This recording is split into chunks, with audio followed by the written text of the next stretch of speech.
यदविद्याविलासेन भूतभौतिकसृष्टयः तं नौमि परमात्मानं सच्चिदानन्दविग्रहम्।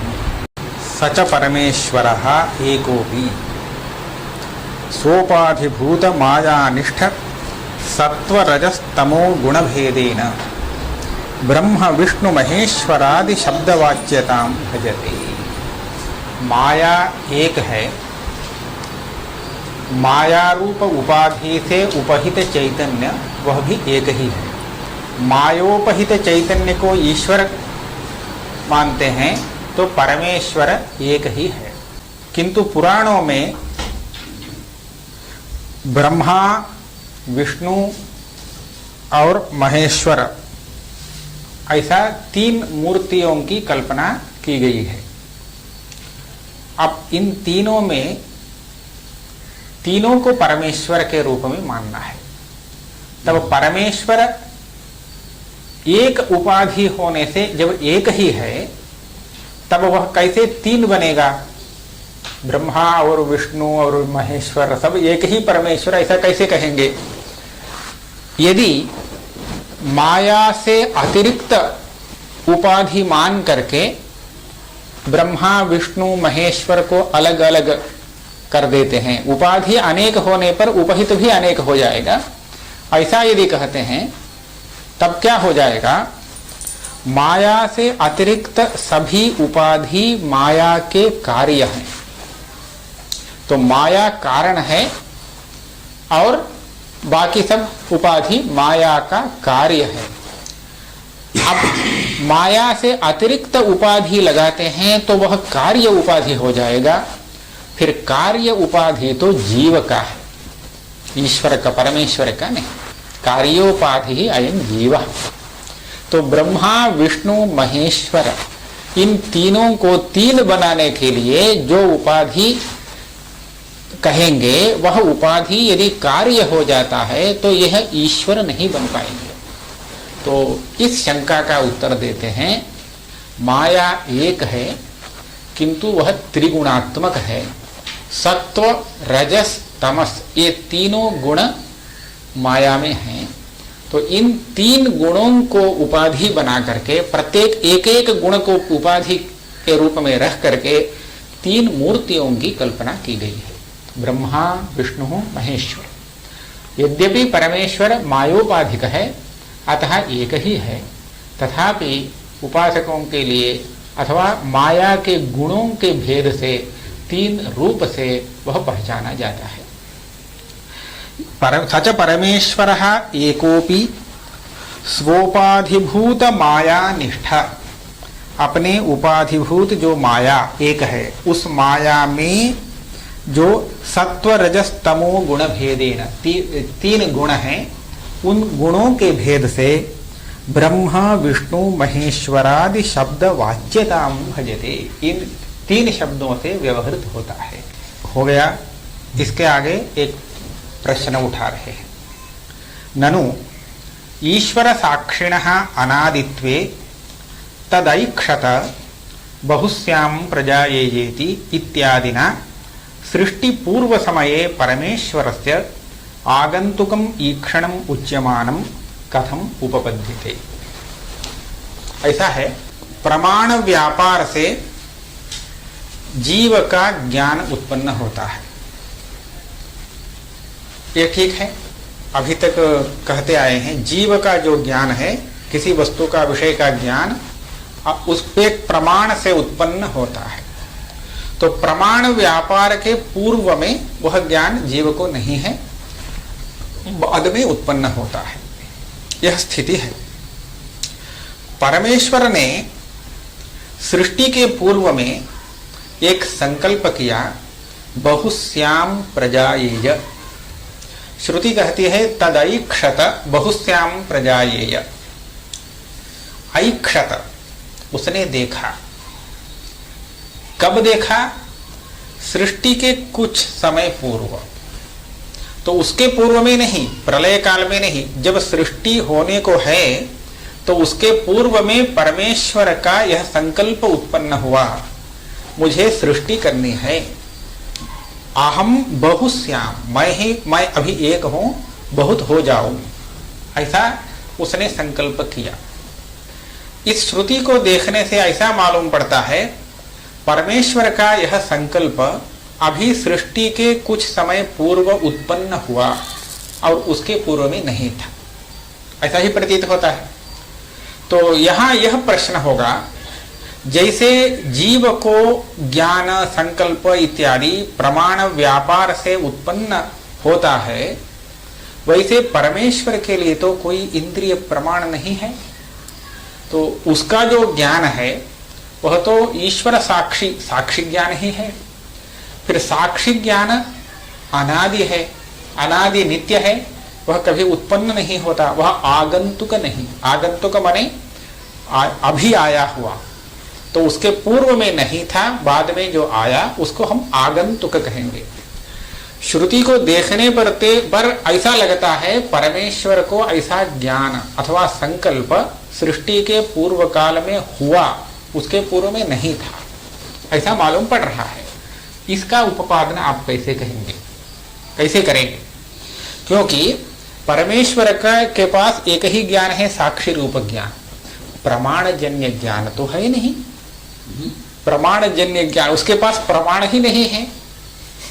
परमेश्वर की जैसी कल्पना की गई है, मायोपाधिक चैतन्य परमेश्वर तो सर्वत्र व्याप्त है वह, उसका स्वरूप, लेकिन उसके लिए कोई चक्षुर इंद्रिय ऐसा कुछ नहीं, प्रमाण नहीं है। ये सब तो अब आगे उत्पन्न होने वाले हैं।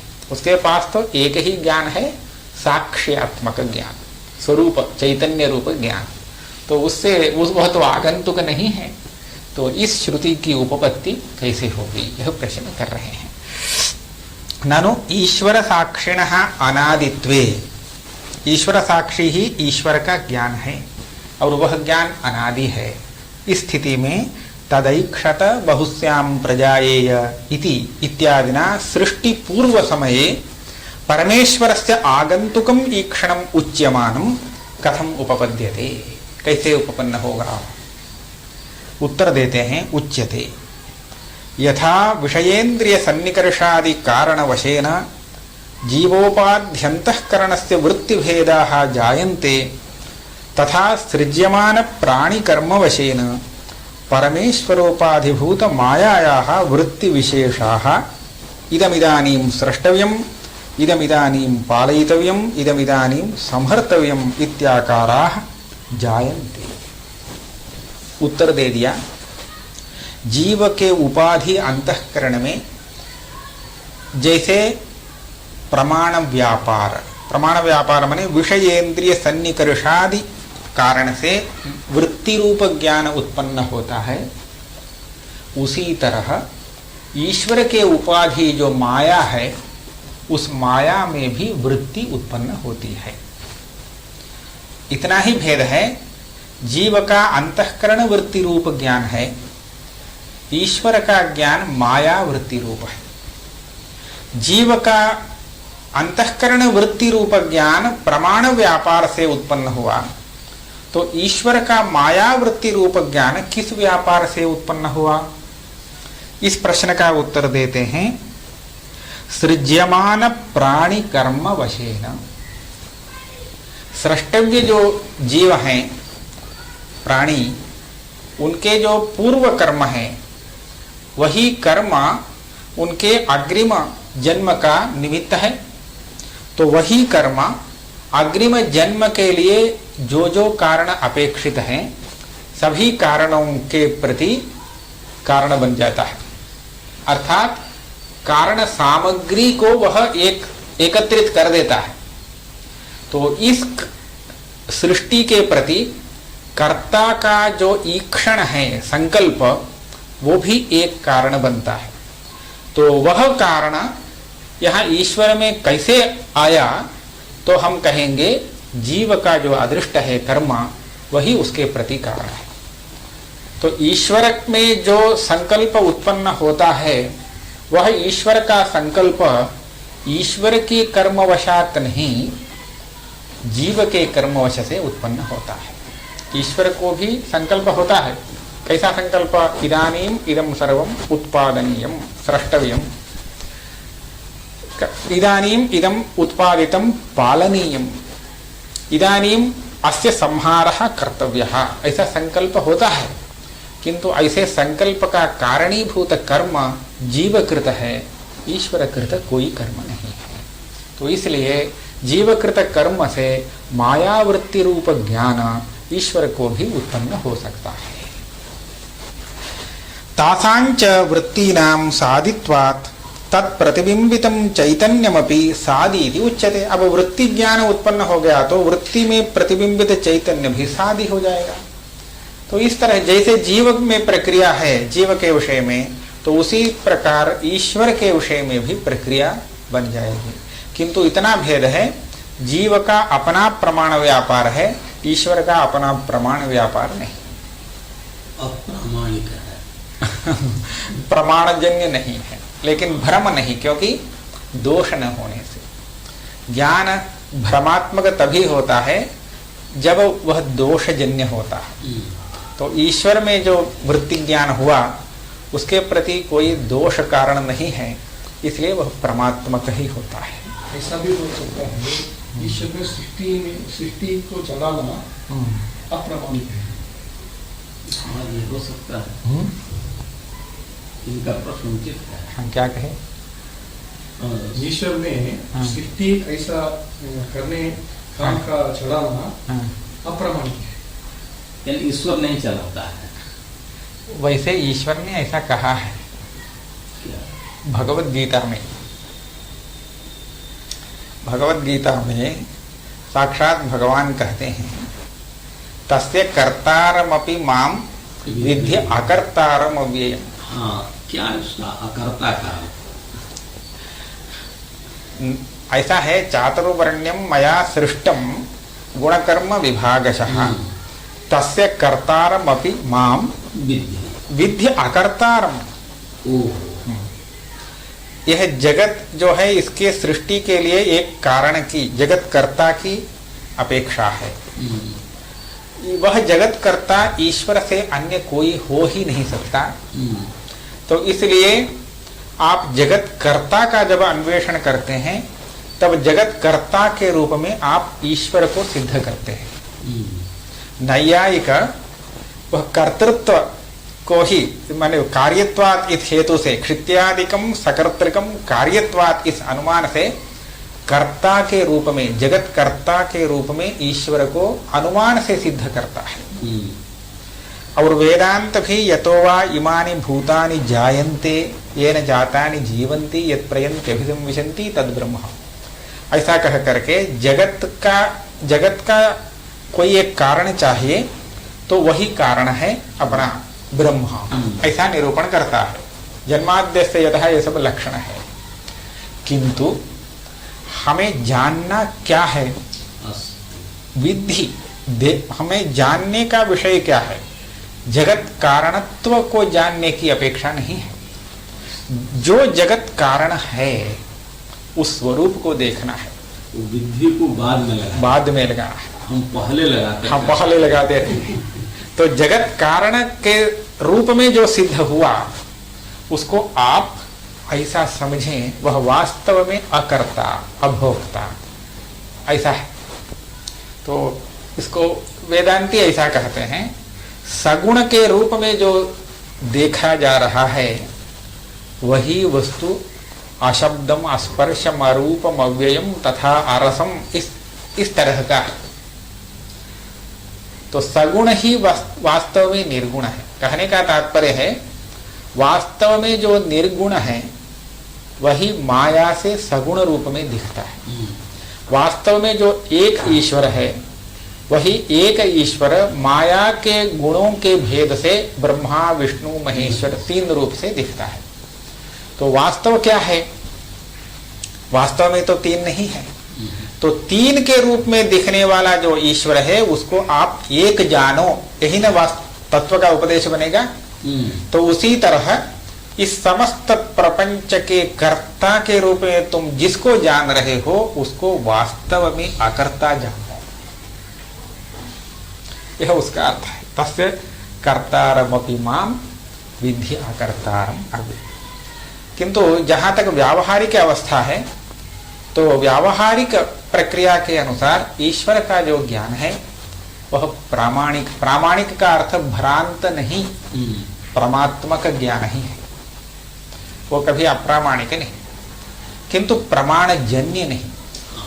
क्योंकि ईश्वर के लिए किसी विषय को जानने के लिए प्रमाण की कोई जरूरत नहीं, इसलिए उनका ज्ञान प्रमाण जन्य नहीं, फिर भी प्रमा है।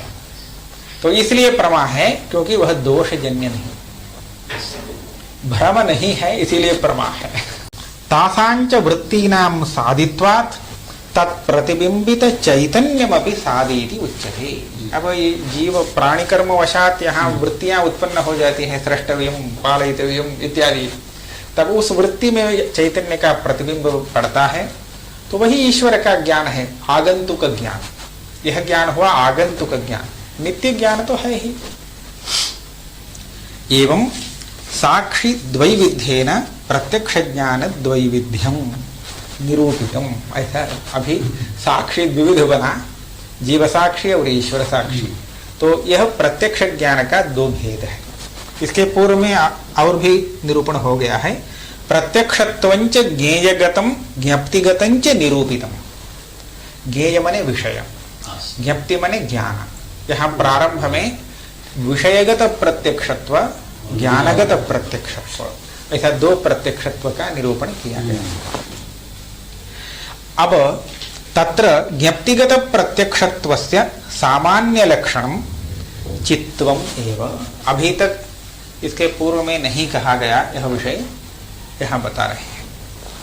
अब आप एक ज्ञान को लेंगे तो उस ज्ञान में क्या क्या भाषित हो रहा है, इसका आप थोड़ा विवेचन करेंगे। उस विवेचन के समय आपको विषय के अनुसार उस ज्ञान में परोक्षता अपरोक्षता मानना पड़ेगा। एक ही ज्ञान है, लेकिन वह ज्ञान इस अंश में प्रत्यक्ष है, इस अंश में परोक्ष है, ऐसा कहना पड़ेगा। उदाहरण देखिए, आप पर्वत को देख रहे हैं, उसमें से धूम निकल रहा है, यह भी आपके दृष्टि में पड़ रहा है, तो आप अनुमान लगा रहे हैं इस पर्वत में अग्नि है। क्या ज्ञान हुआ? इस पर्वत में अग्नि है, यह एक ज्ञान है। पर्वतः अग्निमान, ऐसा एक ज्ञान हुआ। तो इस ज्ञान में विषय क्या क्या है? पर्वत है कि नहीं है, अग्नि वो भी है, पर्वत और अग्नि का जो संबंध है वो भी है। यह ज्ञान, इस ज्ञान के तीन विषय हैं। संबंध और भी विषय है, फिर ये तीन ही रख रहे हैं। आप यह बताइए, यह ज्ञान परोक्ष ज्ञान है अथवा प्रत्यक्ष ज्ञान है? पर्वत तो प्रत्यक्ष दिख रहा है। पर्वत तो प्रत्यक्ष दिख रहा है। पर्वत को परोक्ष नहीं कहा जा सकता क्योंकि सामने है। ऐसा ही शुरू किया था, सामने देख रहे हैं। तो पर्वत विषय में यद्यपि यह अनुमित्यात्मक एक ज्ञान है, किंतु यह ज्ञान पर्वत विषय में अनुमिति नहीं। पर्वत इस अंश में उसको अनुमिति हम नहीं कह पाएंगे। फिर किस अंश में यह अनुमिति है? अग्नि, अग्नि के विषय में। अग्नि के विषय में यह, इसीलिए आप यह अग्नि का अनुमान ऐसा कहते हैं। पर्वत में अग्नि का यह अनुमान है, यह पर्वत का अनुमान नहीं। तो यहाँ तो ऐसा हुआ, यह एक ज्ञान पर्वत के विषय में प्रत्यक्ष ही है, लेकिन अग्नि के विषय में यह परोक्ष अनुमित्यात्मक है, यह मानना पड़ेगा। तो एक ज्ञान को हम विषय भिन्न विषय हो जाने पर एक विषय में वह प्रत्यक्ष है, एक विषय में परोक्ष है। एक दूसरा भी उदाहरण देते हैं।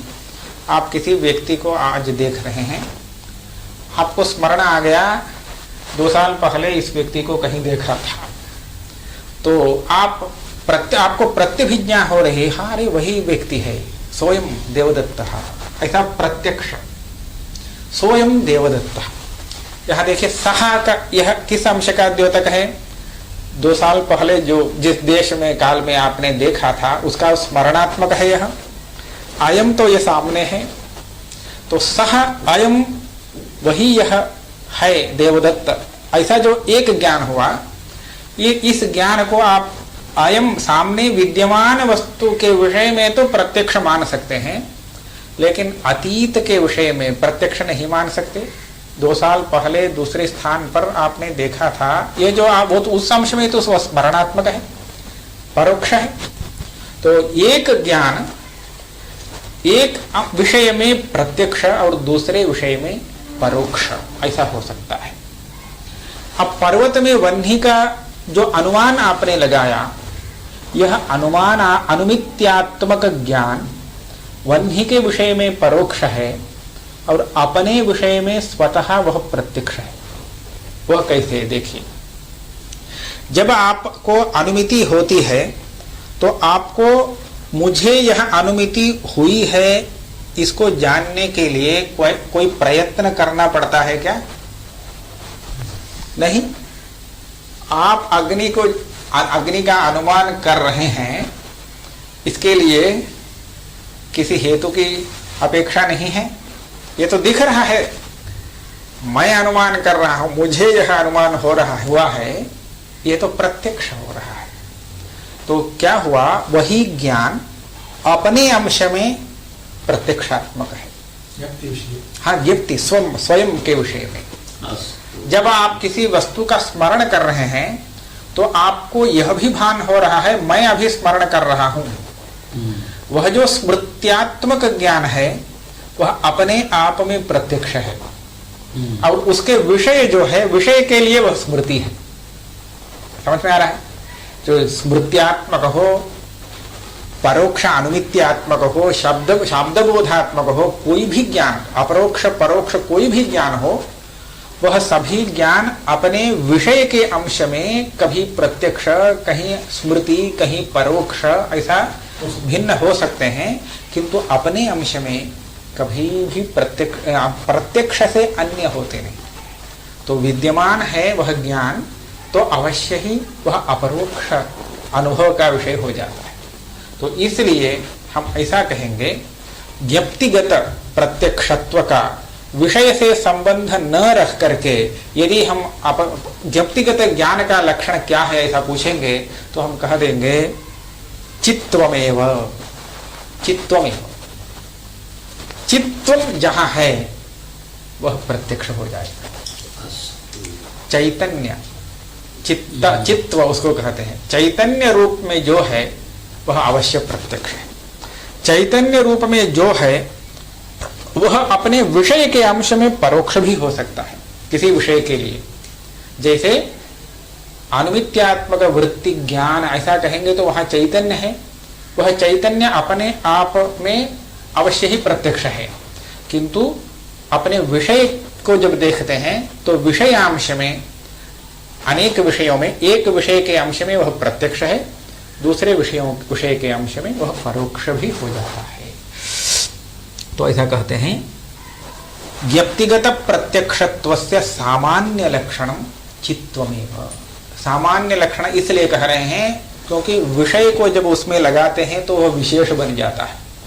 विषय को अगर हम हटा देते हैं तो केवल व्यक्तिगत का लक्षण कहेंगे तो चित्त इतना ही हो जाएगा। इसीलिए सत्यम ज्ञानम अनंतम ब्रह्म ऐसा कहा गया है। ज्ञानात्मक ब्रह्म को कहा गया है। इसी ब्रह्म का बृहदारण्य के उपनिषद में ऐसा वर्णन है, यत साक्षात अपरोक्षात ब्रह्म।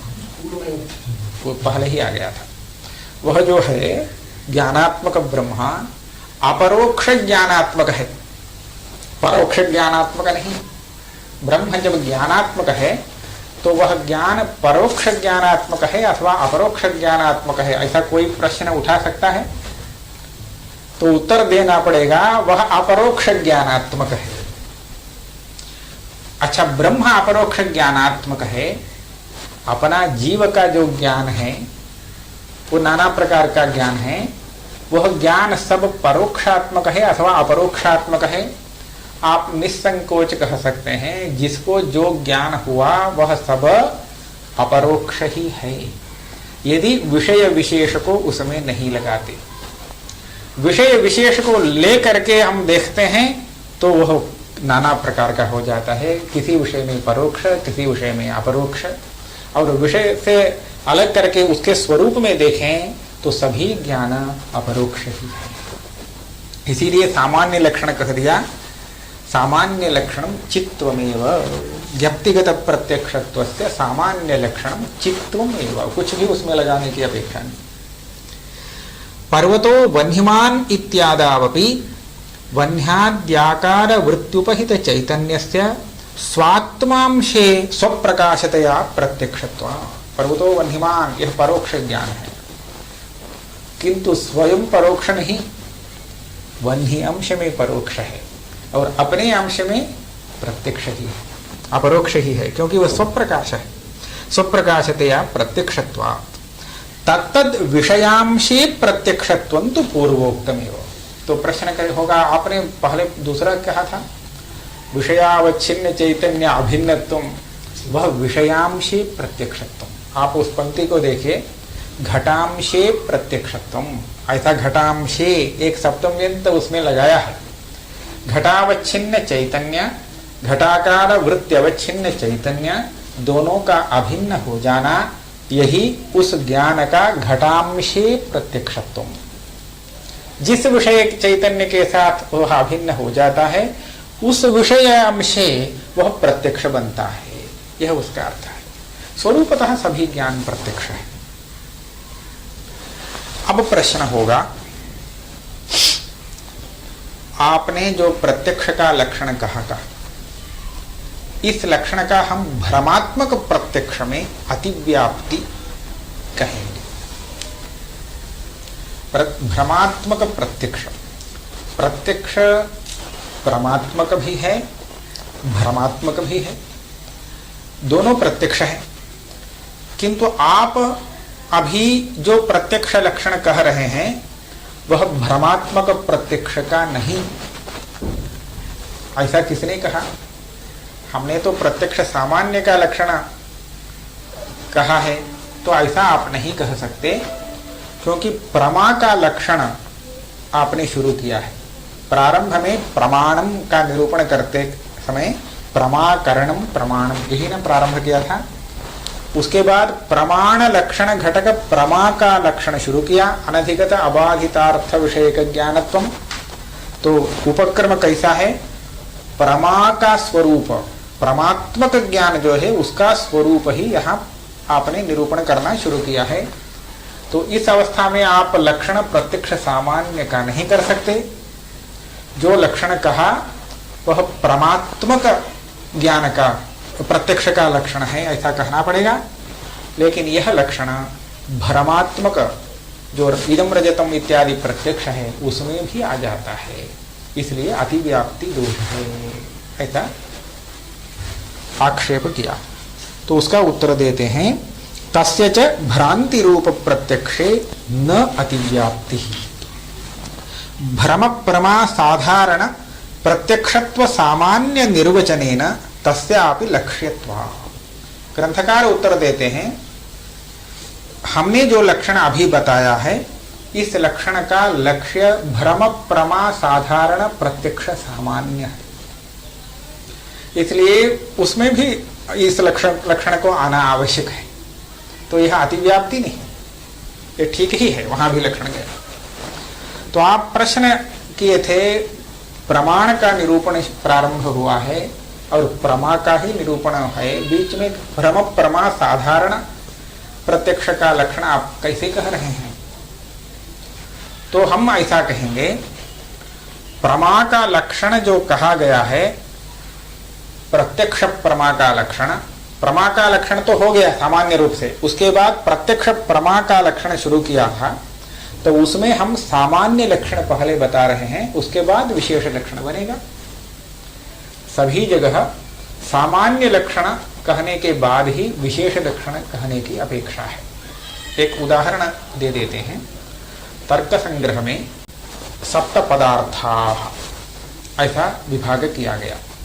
द्रव्य गुण कर्म सामान्य विशेष समवाय अभाव, ये 7 पदार्थ हैं, ऐसा दिखा रहा। उसके बाद द्रव्य का विभाग करते हैं। तत्र द्रव्याणि पृथ्वी अप तेजो वायु आकाश काल दिक् आत्म मनांसि नभः। ऐसा जब विभाग कर रहे हैं, द्रव्य कितने प्रकार के होते हैं, ऐसा जब जिज्ञासा होती है तभी ना विभाग करेंगे। जिसको द्रव्य के बारे में कुछ पता ही नहीं है, उसको द्रव्य के प्रकार के बारे में जिज्ञासा हो सकती है क्या? नहीं। द्रव्य माने क्या, यही मालूम नहीं है, तो द्रव्य कितने प्रकार के होते हैं, ऐसा जिज्ञासा संभव नहीं। तो इसलिए सामान्य लक्षण का ज्ञान आवश्यक है। द्रव्य सामान्य का लक्षण, सामान्यता, इसीलिए वह कहते हैं गुणवत्वम द्रव्यत्व जातिमत्वम व द्रव्य सामान्य लक्षण। तो द्रव्यत्व जाति तो सभी द्रव्यों में है, तो सामान्य रूप से उस द्रव्य का लक्षण जो जान लिया तो उसके बाद विशेष जिज्ञासा होती है, तब जाकर के विभाग करते हैं पृथ्वी जल इत्यादि रूप से। तो उसी तरह प्रत्यक्ष सामान्य का लक्षण जब पता चलेगा तभी जाकर के भ्रमात्मक प्रत्यक्ष का क्या लक्षण है, भ्रमात्मक प्रत्यक्ष का क्या लक्षण है, ऐसा विशेष जिज्ञासा हो सकती है। तो इसलिए यद्यपि परमात्मक प्रत्यक्ष का ही लक्षण कहना चाहिए, प्रकृत वही है, तथापि उसके पूर्व में सामान्य लक्षण की अपेक्षा है, तो हम इसको सामान्य प्रत्यक्ष सामान्य के लक्षण के रूप में रख रहे हैं। यदि आपको प्रत्यक्ष प्रमा का लक्षण चाहिए तो आगे कहेंगे। यदा तो प्रत्यक्ष प्रमाया एव लक्षणं वक्तव्यं तदा पूर्वोक्त लक्षणे अबाधितत्वं विषय विशेषणं ज्ञेयं। सुगम है। तो विषयावच्छिन्न चैतन्य ऐसा है ना, केवल विषयावच्छिन्न नहीं, अबाधित विषयावच्छिन्न चैतन्य, ऐसा लगा देंगे। वह लक्षण तो वही है, तो विषय में एक अबाधित लक्षण विशेषण जोड़ देंगे, तो वह प्रत्यक्ष प्रमा का लक्षण बन जाएगा। शुक्ति रूप्यादि भ्रमस्य संसार कालिक बाध विषय प्रातिभासिक रजतादि विषयकत्वेन उक्त लक्षणाभावात न अतिव्याप्ति ही। जब आप अबाधित ऐसा विषय का विशेषण दे देते हैं तब भ्रमात्मक ज्ञान में अतिव्याप्ति नहीं हो रही है। कैसे? इदम रजतम, इस ऐसा भ्रम हुआ, वह वास्तव में है शुक्ति का, आपको देख रहा है रजत के रूप में, तो यह भ्रमात्मक ज्ञान है। तो इस ज्ञान का विषयीभूत जो रजत है वह रजत प्रातिभासिक रजत है, वह हो जाता है बाधित, थोड़े ही देर बाद वेदम रजतम ऐसा उसका बाध हो जाता है, तो वह संसार काल में ही बाधित हो जाता है, तो अबाधित नहीं। तो अबाधित विषयावच्छिन्न चैतन्य वह है नहीं। अबाधित रजता रूप विषयावच्छिन्न चैतन्य का रजताकार वृत्त्यवच्छिन्न चैतन्य के साथ अभिन्न होना, यही रजत प्रत्यक्षत्व है। प्रत्यक्ष प्रमात्व यह तो उसमें नहीं आता है, क्योंकि अबाधितत्व अंश उसमें नहीं घटता है। शुक्ति रूप्यादि भ्रमस्य संसार कालिक बाध विषय प्रातिभासिक रजतादि विषयकत्वेन उक्त लक्षण अभावात न अतिव्याप्ति ही। यहाँ पर भ्रमात्मक प्रत्यक्ष का जब प्रसंग आया तब तुरंत ऐसे भी दार्शनिक हैं जो भ्रमात्मक ज्ञान को नहीं मानते हैं। लोक में भ्रम तो प्रसिद्ध है ना, बहुत प्रसिद्ध है, ज्यादा भ्रम हो जाए भ्रम ही है, किंतु कुछ ऐसे दार्शनिक हैं जो भ्रमात्मक ज्ञान मानते ही नहीं। तो आप उनसे पूछेंगे, वो देखिए वहां रस्सी पड़ी है, वो सांप समझ करके डर रहा है, तो वो भ्रांत है कि नहीं? तो उसको क्या भ्रम हुआ है? सर्प भ्रम हुआ है, सर्प भ्रम हुआ है। अब ये भ्रम है कि नहीं, इसको आप प्रमा कैसे कहेंगे? यदि भ्रम नहीं मानते तो अमुक व्यक्ति को, बोधों का है क्या? बोधों का नहीं, प्राभाकरों का। अरे वाह। हाँ। तो वो कहता है ऐसा नहीं, वहां पर उसको एक ज्ञान नहीं 2 ज्ञान हुए हैं। अच्छा। वह अयम सर्प ऐसा कह रहा है ना, तो अयम सर्पः कहने के लिए एक ज्ञान वहां नहीं हुआ है। अयम यह अलग ज्ञान है, सर्पः अलग ज्ञान है। अयम ऐसा वो प्रत्यक्ष विषय को देख रहा है, उसमें उसका विशेष तो नहीं दिख रहा है, अयम सामान्य रूप से देख रहा है। सर्पः तो स्मरणात्मक ज्ञान है, तभी उसने देखा है, आरोप कर रहा है। हाँ, आरोप कर रहा है। तो वहां दो ज्ञान है, एक स्मृत्यात्मक ज्ञान, एक अनुभवात्मक। अयम यह अनुभवात्मक प्रत्यक्ष, और सर्पः यह स्मृत्यात्मक। यह इन दो ज्ञानों का जो भेद है वह इसको पता नहीं है, यह भेद को नहीं जान रहा है। यह प्रत्यक्ष है, वह स्मृति है, यह नहीं जान रहा है। और सामने पड़ा जो वस्तु है वह सर्प नहीं है, यह भी भेद नहीं है। सामने पड़ा वस्तु का उस आरोप के साथ जो भेद है वो भी नहीं जान रहा है। तो है क्या? है, यह तो वस्तु वास्तव में तो रज्जु है, रज्जु ज्ञान तो नहीं हो रहा है। नहीं हो रहा है। तो अमुक यह व्यक्ति उस वस्तु को रज्जु भी नहीं समझ रहा है और सर्प से भिन्न भी नहीं समझ रहा है, तो इसीलिए ऐसा व्यवहार कर देता है। यह सर्प है, व्यवहारिक नहीं। क्या हाँ, प्रभाकर, इसका आख्यातिवाद, आख्याति ऐसा कहता है। आख्याति, जहां जहां आप भ्रम कहेंगे तहां उस भ्रम को तोड़ देंगे। एक भ्रम नहीं, उसको दो तीन टुकड़ा कर देंगे और प्रत्येक का अलग अलग विषय बना देंगे। भेदग्रह नहीं है, इसीलिए ऐसा व्यवहार हुआ कहेंगे। तो इस तरह वहां भ्रम स्थल में जो प्रत्येक ज्ञान है वह सभी यथार्थ है। स्मरणात्मक ज्ञान यथार्थ है, अयम ये भी यथार्थ ही है। एक तरह से जैनियों का कुछ आ गया। तो इस तरह वह भ्रम का अपलाप कर देते हैं। ख्याति का मतलब दोष नहीं, यहाँ पर ख्याति शब्द का वास्तव में ज्ञान अर्थ है, किंतु आत्मख्याति, अन्यथा ख्याति इत्यादि स्थल में वो ख्याति भ्रमात्मक ज्ञान का परिचायक है यह शब्द। तो अख्याति यह शब्द भ्रमात्मक ज्ञान के अभाव को कहने के लिए प्रयुक्त हो रहा है, वो अख्यातिवाद है। तो इस तरह अख्यातिवादी प्रश्न करेगा, अरे भ्रम ही है नहीं, भ्रम क्या चीज है, भ्रमात्मक कोई प्रत्यक्ष है ही नहीं है। तो हाँ, उसमें अतिव्याप्ति का वारण करने के लिए आप क्या परिश्रम कर रहे हैं, तो यह प्रश्न करेगा।